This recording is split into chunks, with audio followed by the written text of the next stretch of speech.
오늘은 마태복음 20장 말씀 통해서 큰 자의 참된 표준 이라는 제목으로 같이 이제 은혜 나누겠습니다. 오늘 여기 본문에 20절에서 28절까지의 말씀, 이 말씀에는 분량이 별로 많지 않지만 신앙을 고백하는 모든 그리스도인들에게 대단히 중요한 교훈이 담겨 있습니다.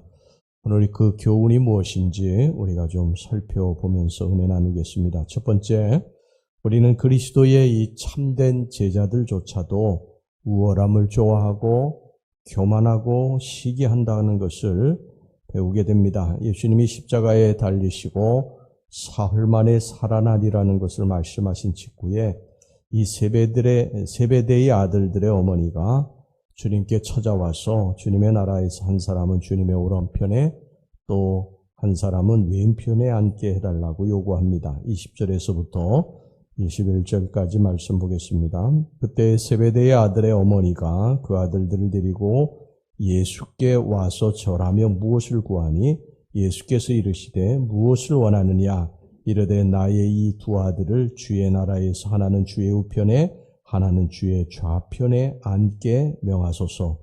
여기서 세베대의 아들들은 야고보와 요한을 말하는 것입니다. 그런데 그것을 듣고 있던 나머지 제자들이 분이 여겼다고 그렇게 성경이 말씀하고 있습니다. 24절 말씀 보겠습니다. 열 제자가 듣고 그 두 형제에 대하여 분이 여기거늘 왜 너희들만 높은 자리에 앉으려고 하느냐 그런 얘기죠. 이렇게 예수님을 따른다고 하는 12제자 모두 다가 다 높은 자리를 탐하고 있었다고 하는 것을 알 수가 있습니다. 예수님은 지금 십자가에 달리시는 것으로 인해서 굉장히 고통스러워하시고 마음에 근심이 있으신데 제자들은 예수님의 이런 마음과 전혀 상관없이 누가 높은 자리에 앉느냐, 누가 높으냐 이런 것을 서로 탐하고 있었다고 하는 것을 알 수가 있습니다. 우리가 높아지려고 하는 마음, 또 자랑하려고 하는 마음, 뻐기려고 하는 마음, 이 교만은 사탄의 마음입니다. 사탄은 천사장 루시퍼가 하나님같이 되려고 하는 교만으로 타락한 존재 아닙니까? 그래서 교만의 배후에는 항상 사탄이 있다고 보면 틀림없습니다. 아담과 하와도 사탄이 내가 이 선악을 알게 하는 나무의 열매를 먹을 때에는 하나님같이 될 것이다. 이렇게 그의 교만을 부추기지 않습니까? 교만으로 하나님의 백성들은요, 회심한 후에도 지극히 큰 해를 받습니다. 이 후커라고 하는 사람이 이런 말을 했습니다. 교만은 인간의 마음에 지극히 단단하게 고착되어 있는 악덕이며 만일 우리 자신으로부터 모든 허물을 하나씩 벗겨낸다 해도 우리는 틀림없이 교만을 벗어버리는 일이 마지막까지 남게 되고 지극히 어려운 일이라는 것을 깨닫게 될 것이다. 훌 감독이라고 하는 사람도 교만은 우리가 제일 나중에 벗고 제일 먼저 입게 되는 맨 안쪽에 입는 옷이라고 그렇게 재미있게 표현을 했습니다. 이 말처럼 교만이라고 하는 것은 우리가 정말 빠지기 쉬운 유혹입니다. 조금만 성공하면 내가 했다고 우쭐하고 조금만 섰다고 생각하면 낮았을 때를 잊어버립니다. 교만이라고 하는 것이 패망의 선봉이에요. 교만한 자는 하나님이 함께 하시지 않습니다. 성경에 교만해서 망한 왕이 대표적인 왕이 누굽니까? 사울왕 아닙니까?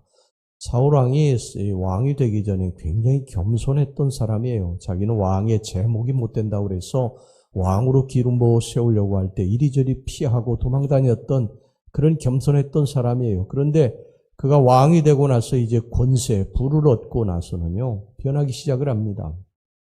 그가 점점 이제 하나님 앞에 엎드려 기도하지도 않고 또 기도 안 하고 전쟁에 나가서 승리하면 옛날에는 하나님을 위해서 승전비를 세우고 하나님께 영광을 돌렸는데 더 이상 이제 하나님께 영광 돌리지 않고요. 자기가 모든 영광을 받고 기념비 자기를 위해서 이제 세우게 되고 제사장도 무시하고 자기 멋대로 하고 그러다가 결국은 멸망의 길로 가고 맙니다.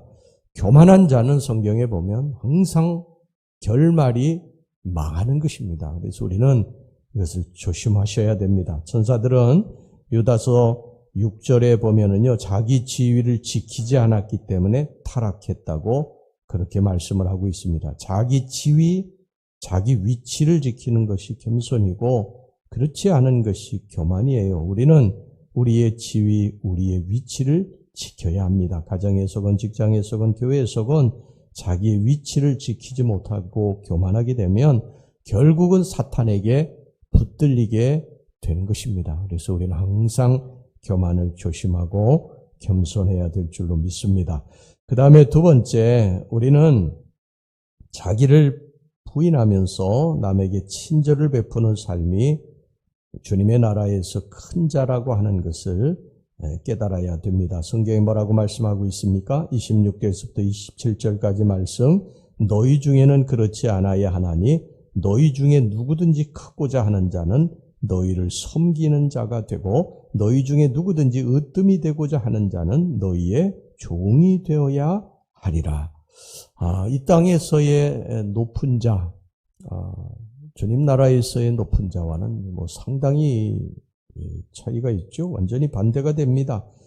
이 세상에 속한 우리들은 부동산, 또 돈, 지위, 권력 이런 사람들, 이걸 가진 사람을 큰 자라고 생각하는데 하나님의 나라에서는 그렇지 않다는 거예요. 하나님이 인정하시는 큰 자는 어떤 자냐? 남을 섬기고 남에게 기쁨과 행복을 주는 사람이 큰 자라고 한다는 거예요. 참으로 큰 자는 받는 데 있는 것이 아니라 다른 사람에게 좋은 것을 나누어 주는 데 있습니다. 또한 섬김을 받으려고 가만히 앉아 있는 것이 아니라 남을 섬기려고 다른 사람을 찾아가는 데 있습니다. 하나님은 자신의 이익을 위해서 이리 뛰고 저리 뛰고 돈과 권력을 잡은 사람들, 이런 사람들을 크다고 하지 아니하고요.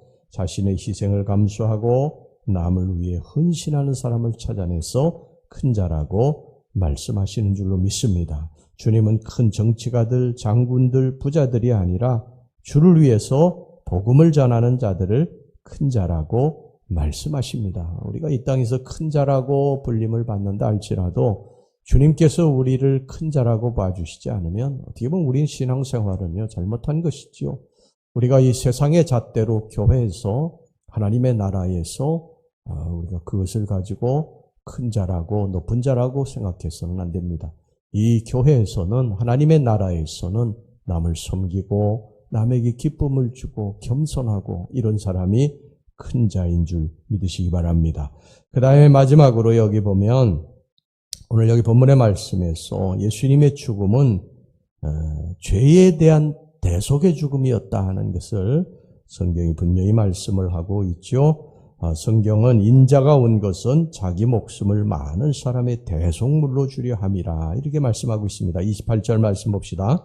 인자가 온 것은 섬김을 받으려 함이 아니라 도리어 섬기려 하고 자기 목숨을 많은 사람의 대속물로 주려 함이라. 이 말씀은 대단히 위대한 진리의 말씀입니다. 이 말씀은 우리가 영원토록 굳게 잡아야 될 말씀이에요. 우리 주님은 단지 순교자로서 자기를 희생하고 자기를 부인하는 훌륭한 모범으로서 죽으신 것이 아니라 우리 인간의 죄를 대신해서 십자가에서 희생제물이 되어 죽으신 대속제물이시다.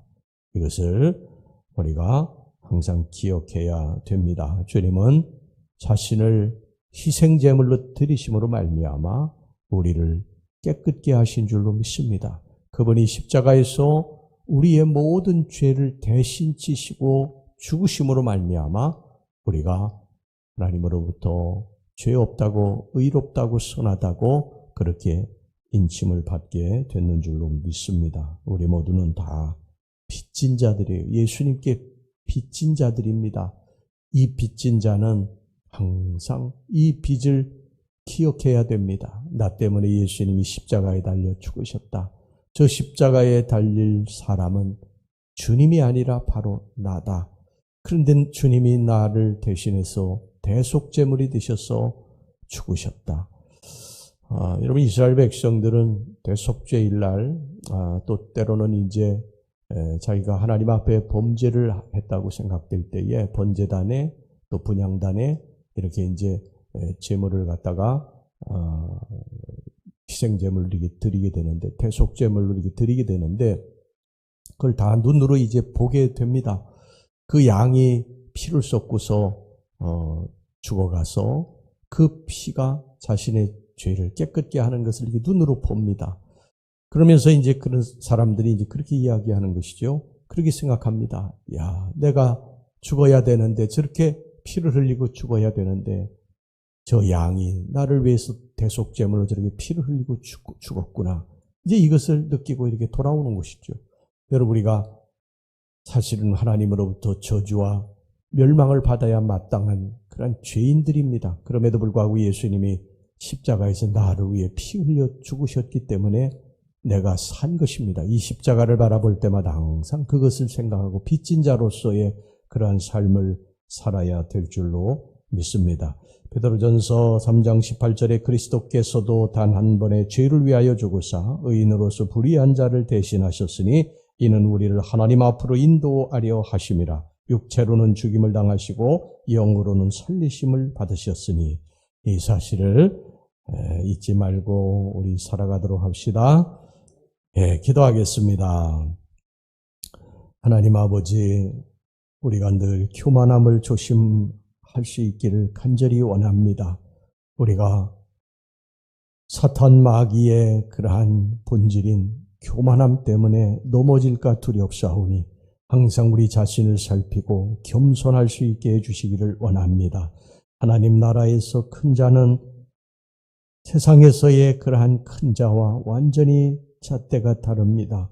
주님, 하나님 나라에서 큰 자는 남을 섬기고 베풀고 섬기고 복음을 전하는 자라고 성경이 말씀하고 있사오니, 하나님, 우리가 하나님 나라에서 큰 자가 될 수 있게 해주시옵소서. 우리 주님의 죽음은 그냥 모범의 죽음이 아니라 우리를 위해서 십자가에 피 흘리신 대속의 죽음이라고 성경이 말씀하고 있습니다. 우리 이 죽음을 항상 기억하고 내가 빚진 자로서 주님의 이제 영광을 위해 살아갈 수 있게 주시옵소서. 예수님의 이름으로 기도하옵나이다. 아멘.